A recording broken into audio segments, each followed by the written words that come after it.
And so now every time they lose, it's not that it's a loss. It's damn it. Like that's an opportunity frittered away.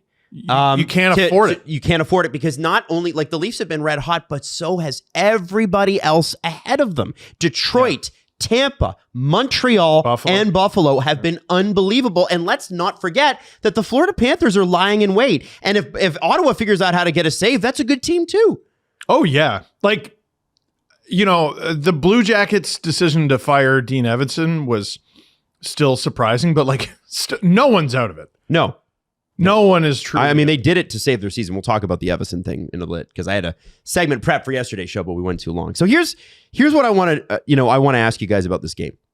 Just on what you're saying. Oh, okay, please. I think it's very true that like the original sin of last night's game is the fact that they didn't take advantage of their schedule in October, November, and December.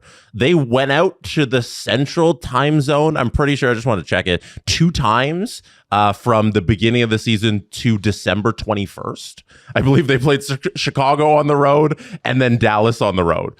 Like that's insane luck in scheduling, and you should have stockpiled all both those wins. games, by the way. Yeah, and they did. And then their first month of the season, it was 8 home games and 3 road games. Wow. You got to come off of training camp and just sit at home all October, and the league gave you this schedule so you could stockpile a bunch of wins. And last night's loss, it's an okay loss because if you look at how the things play out, Minnesota played Buffalo on Saturday afternoon. Yeah. Very injured, but Minnesota came here Saturday evening. They were in Toronto on Saturday evening. They're having dinner out on King West. They're having a team dinner there. They were here before the Leafs were. They were hanging out for almost 2 days, and they were comfy, so they had all of their legs fresh.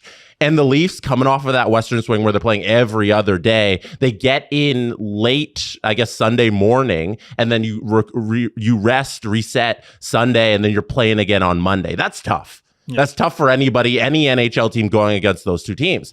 And it's okay if you lose that game there, but it's not okay if you lose it if you're fighting for a playoff spot and Buffalo loses in regulation and you have the chance to get points back in the standing against them. And it's not okay when John Tavares, who's basically a B-level coach for this team, and the actual coach come out and say, yes, we didn't have our legs, but when you don't have your legs, you have to play smart hockey to keep yourself in games in different ways. Yeah. And I thought that was a perfect way to put it. I'm so glad that JT still talks so often after the games because he actually gives us stuff that like is the right mentality about these games like a coach would. And he's saying, yeah, it's the schedule. We didn't have our legs, but you were a veteran team and you got to know how to work around the edges and not play fast and play smart hockey when you don't have your legs and keep yourself in the game through other ways. And the Leafs didn't do that, which is such a disappointment. And maybe this isn't the right way to look at it because when the Leafs were still in the game, he set up a goal, but Matthew Knies was a game time decision.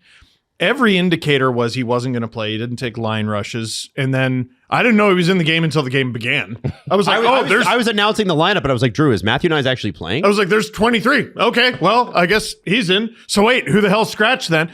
So, but, and he, after the game, Jesse, what was his quote? Like, because you were there? He has a nagging injury. He's told us that, and like rest really helps with him. Rest really helps with it, and he said he hasn't been like 100% in quite a while. Right, and now you ended up playing that game. You got caved, which was a waste of a game. It was a complete waste of a game, and now you got Detroit on Wednesday, which is arguably an even more important game. That's a must win. And they all said the same thing. We got a big game on Wednesday, and it's rare that you hear them talk ahead in the schedule. Usually we're so focused in that post game on that one game, but they were saying, we got a big divisional matchup coming up on Wednesday. Like, get your rest when you can. Like, I think hindsight is obviously 2020, but that was very narrow-minded because you lose to Minnesota, even if you beat them, okay? Detroit is extremely important. Vegas is going to be emotional. Then you have Colorado Sunday afternoon, so that's, you barely really get the Saturday off. Buffalo is an extremely important game. When's that?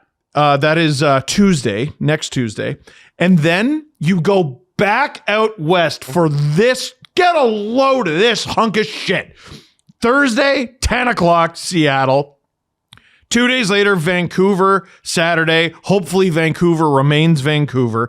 And then Monday, 10 o'clock in Calgary. The next night, 8:30 in Edmonton. So you got like a 19-hour turnaround to play Connor McDavid, which is just the NHL schedule makers going, fuck you. Yeah, but directly to your face. It's not fuck you because we gave you everything you could have ever asked for from October through December. You wasted it. This is why we had those 2 parts of the schedule. They will play Buffalo Tuesday, January 27th. It will be their last home game until February 28th. Now that's also because of It is because of the Olympic break, but they have one home game in all of February. I think they play 4. I think Anthony 5 Stolarz games, nailed it after the Seattle game when he said, if we keep throwing away points like this, it's going to be a problem. That was a long time ago. And he was absolutely right. Yep.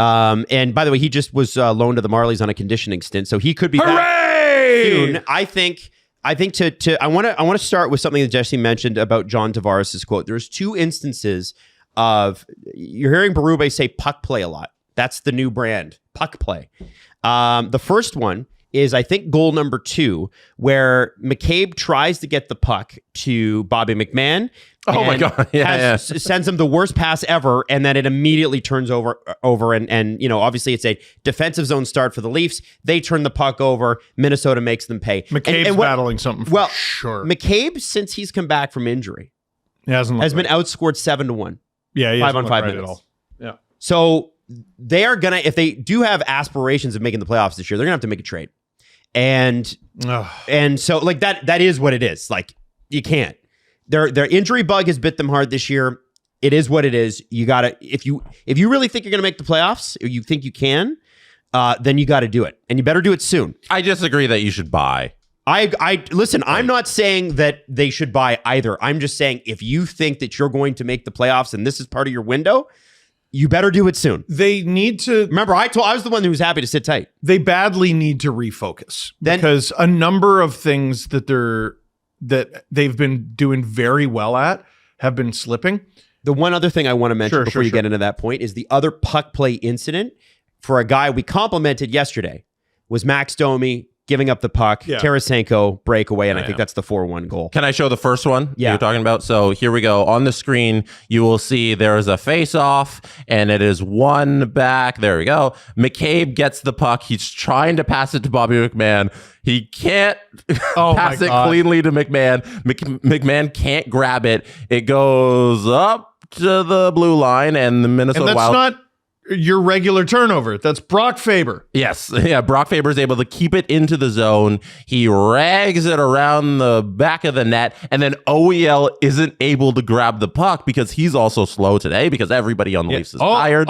And that's Kirill Kaprizov. Kaprizov retrieves it after OEL can't grab it. He sends it out front to Zuccarello, who then passes it to Ryan Hartman. What a fire drill. So open in front because nobody decided to cover the net after they all fumbled this face-off. So McCabe makes the initial mistake, and he's also not there to make up for it. And OEL was in the corner there, not being able to get that puck that was going along the boards. And then Matthews and Domi and McMahon were somewhere up in the zone just hanging out. I talked about this on the LFR last night. Ugly goal. We talked about the Leafs penalty kill a few episodes ago and how good it's been. And Adam brought up their penalty kill save percentage, which was 950 at one point. 950, and the next highest team I think was like 890 something. 895. Islanders.